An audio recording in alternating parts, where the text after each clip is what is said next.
শাৰদীয় দুৰ্গা পূজাৰ শুভকামনা যাচিছোঁ। শাৰদীয় দুৰ্গা পূজাৰ প্ৰাক মুহূৰ্তত অসমৰ মহাবিদ্যালয়, ইঞ্জিনিয়াৰিং কলেজ, পলিটেকনিক আৰু স্বাস্থ্য বিভাগত আয়ুৰ্বেদিক চিকিৎসক ৰূপে প্ৰায় 400 যুৱক যুৱতীক আজি আমি নিযুক্তি পত্ৰ প্ৰদান কৰিলোঁ।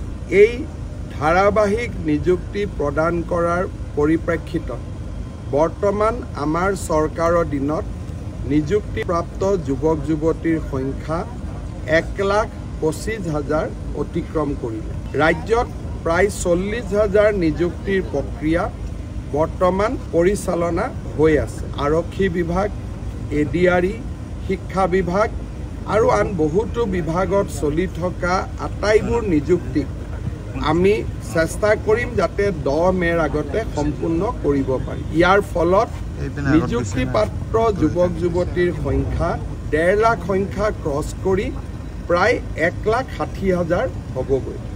তাৰ পিছতো আমি চেষ্টা কৰিম যাতে আমাৰ কাৰ্যকালৰ পঞ্চমটো বৰ্ষত আৰু 10-15,000 নিযুক্তি আমি দিব পাৰোঁ।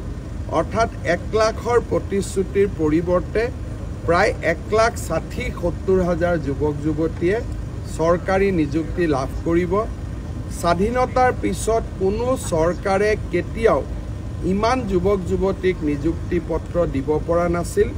অসমৰ ইতিহাসত এই 5টা বছৰ নিযুক্তিৰ ক্ষেত্ৰত এটা স্বৰ্ণীল যুগ হৈ থাকি যাব, তাক মই বিশ্বাস কৰোঁ।